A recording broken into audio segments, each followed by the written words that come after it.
Welcome to the Hope for the Journey podcast, a weekday wellness tips program presented by Dr. Denise Marie, Third Order Carmelite. Dr. Denise is a professionally qualified clinical psychologist, health and wellness professor and coach, counselor, plus medicinal herbs educator. Each Hope for the Journey podcast features a well-being key from Dr. Denise, helping you meet your self-care needs for living well. Listener discretion is advised because this and other Hope for the Journey episodes may contain discussions surrounding behavioral health problems and other actual potentially triggering topics. Hello, and good day, everyone. Welcome back to Hope for the Journey. I hope things are coming along okay for you today. My name is Dr. Denise, and on today's episode of the podcast, our topic is cutting off damaging relationships, which is a relational self-care key for living well. So I will begin today's discussion with a question for you. Are all of your relationships healthy, or do you have any relationships which are unhealthy? Or worse, relationships that are causing you damage? An unhealthy relationship involves recurrent arguments, spending so much time just on that relationship, mistrust on one side or the other, regular avoidance of speaking about tough topics, comments that are overly critical about decisions made by the other person, and even ignoring or crossing relationship boundaries. Yet, how does an unhealthy relationship differ from a damaging relationship? What is a damaging relationship?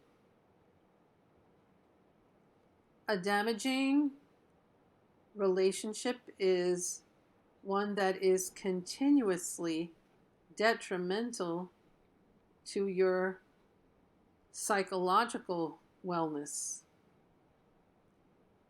to your sense of reality, even to your sanity. It is detrimental to your spiritual well-being, to your physical health, even showing up as regular symptoms such as painful headaches, back pain, neck pain, stomach distress, and disturbed sleep. A damaging relationship is detrimental to your work or occupational functioning and to your children's lives. So what kind of people make damaging relationships? And here I ask you to join me in considering people with any such behaviors that typically happen that show damaging patterns. So the type of persons who make damaging relationships are domineering, reckless, need constant admiration, are not of sound mind, are pathological liars, are severely guilt-tripping of others, are pathologically jealous, extremely selfish, lovers of pleasure,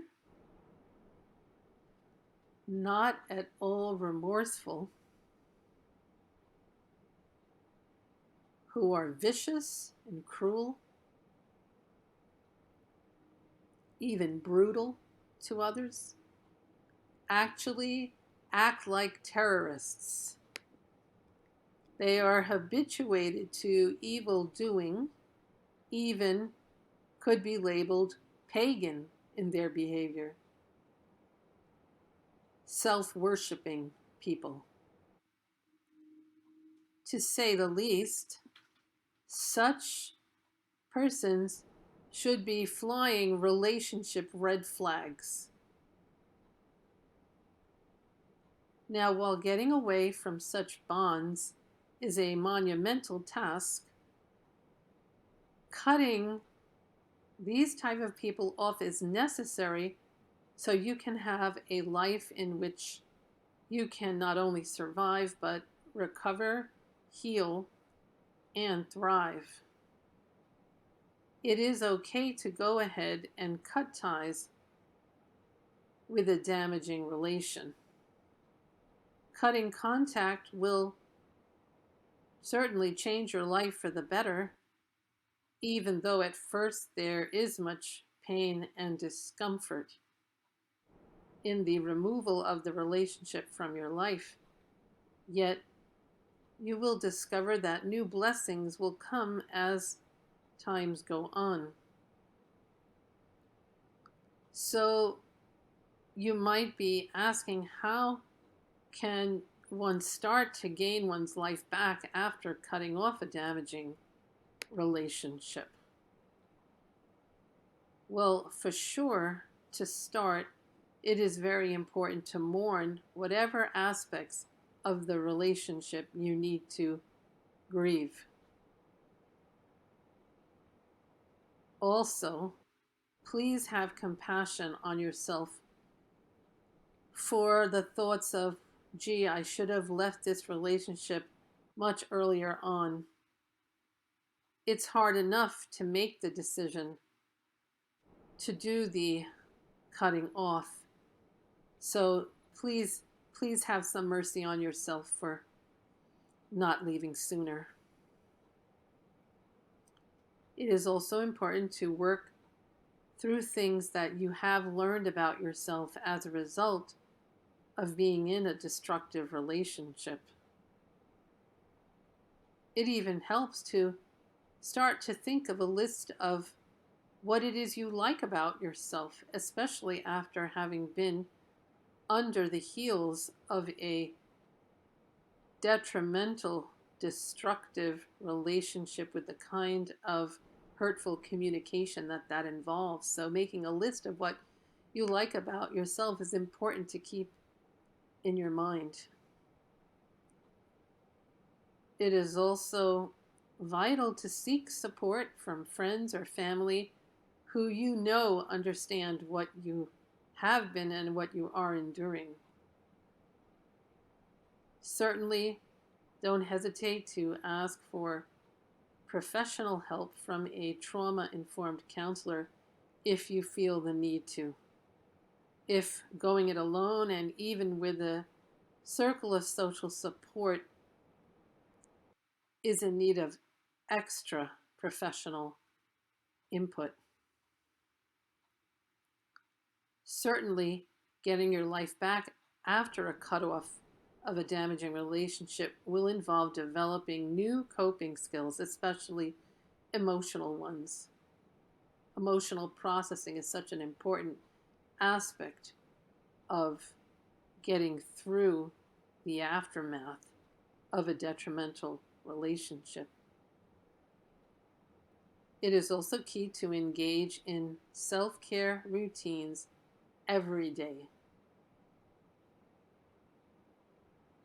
as well as seek to develop friendships that have healthy boundaries, relationships that are not unhealthy and are certainly not damaging.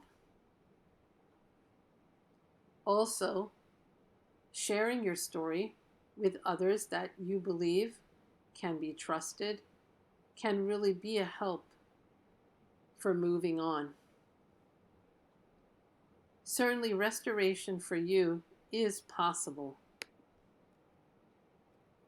In effect, if you haven't already started walking away from one or more damaging relationships in your life, you certainly can develop and follow a good escape plan from such a relationship or relationships.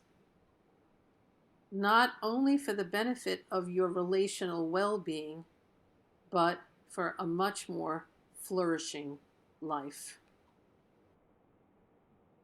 Going forward on our topic of today, I wanted to bring our attention to several people who have clearly faced the need to cut off one or more damaging relationships. First, I mentioned Frank Sinatra and Ava Gardner, whose non-marital relationship went on to reveal the detrimental effects of wedded infidelities. Their marital relationship was reported to be no happily ever after because it included both excessive drinking, jealousy, and public brawls beyond the infidelities. And subsequently, Ava split and filed for divorce from Frank Sinatra. And then the other persons I wanted for us to call to mind are Charlie Sheen and Denise Richards. Denise Richards from Real Housewives.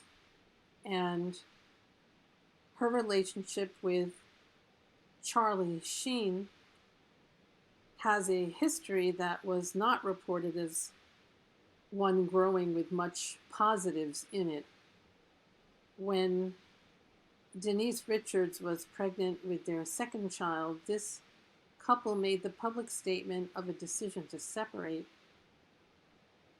They had previously tried to come to some working relationship more than once before. However, Denise Richards made charges against Charlie Sheen of abusing prescription medication, of his volatile mood swings, addictive gambling, and pornography use before being able to get away from him more than once.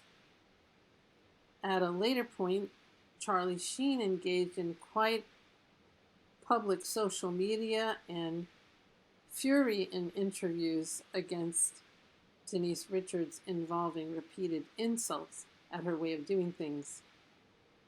Their marriage eventually ended. So both of these famous couples learned firsthand about the experience of cutting off damaging relationships. It is possible for one or both partners with such detrimental bonds to turn a key toward better living. Next, at this point of our podcast today, I wanted to indicate a piece of music that especially illustrates a damaging relationship tie that needs to be cut. The song I have selected as a case example is Cuts Both Ways by Gloria Estefan. Here I will read most of the quite relevant song lyrics, which I found on the internet. It cuts both ways. Our love is like a knife that cuts both ways. It's driven deep into my heart each time that I realize how it cuts both ways. Can't be together, cannot live apart. We're heading straight into a broken heart. But I can't stop, 'cause I feel too much to let you go. I'm hurting you and it's hard. I know to stay and fight for what we got, knowing it'll never be good enough, 'cause you and I are dangerous. We want too much, and life ain't that way. Don't ask for more, you'd be a fool. Haven't we already broken every rule? It cuts both ways. We're in too deep for sorry alibis. Can't have regrets or even question why we can't say goodbye, because it cuts both ways. No more illusions of the love we make. No sacrifice would ever be too great if you would just stay. 'Cause I feel too much to let you go. I'm hurting you, and it is hard, I know, to stay and fight for what we've got, knowing it'll never be good enough, 'cause you and I are dangerous. We want too much, and life ain't that way. Don't ask for more. Don't be a fool. Haven't we already broken every rule? It cuts both ways. I see we're living a lie, and it cuts both ways.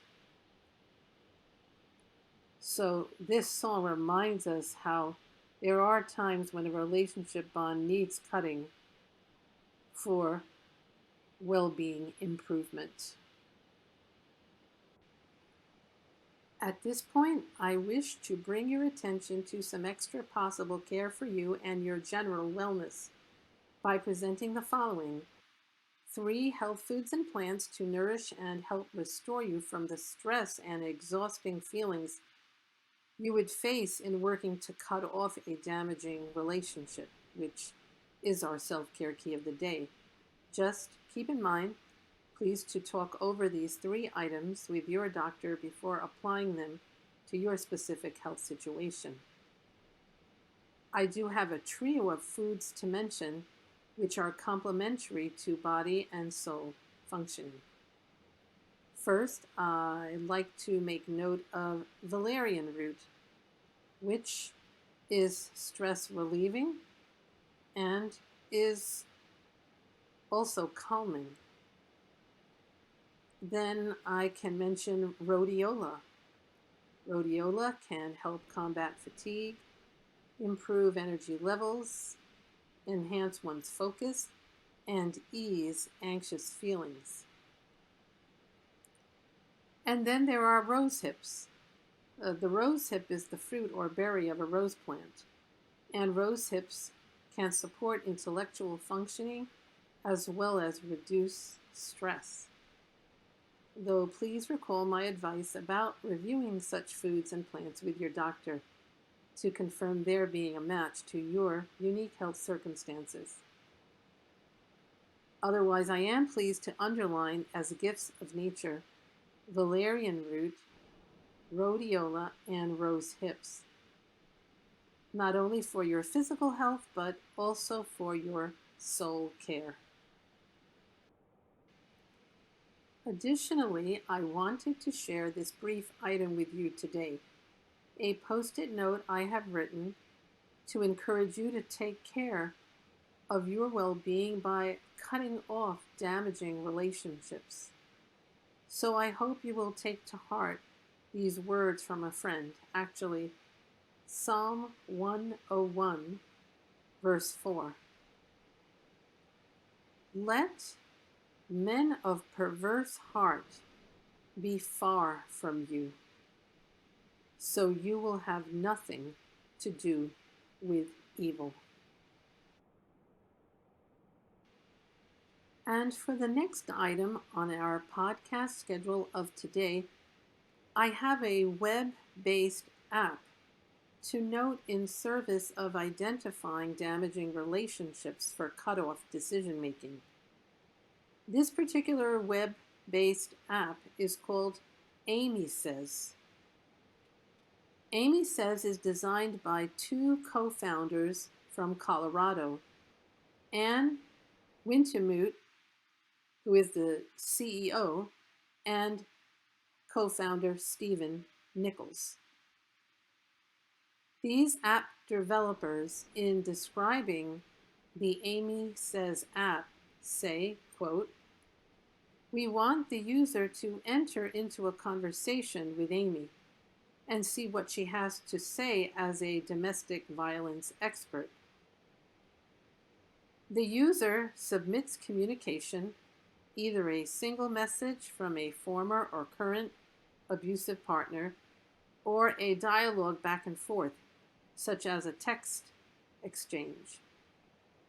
Amy can produce a report that can help identify all the different types of coercion that is present in that communication,"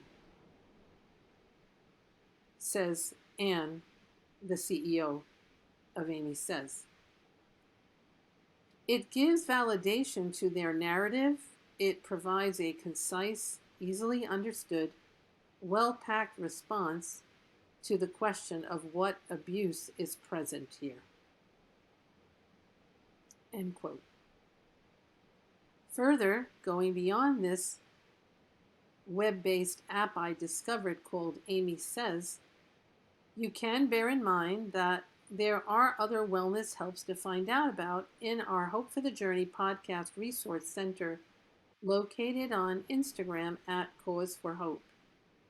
And finally, to finish up this evening's presentation, I want you to know that it has been an important opportunity for me to be able to take this podcast time with you today for discussion of the serious topic of cutting off damaging relationships, to speak about this relational self-care key with you. And please know that I personally wish you more hope for the journey of greater well-being. The Hope for the Journey program airs weekday evenings from 7:45 p.m. to 8:15 p.m. Eastern Standard Time on Instagram and YouTube. Dr. Denise thanks you for listening to her Community Wellness podcast and wishes you to keep in mind that there is cause for hope of more well-being.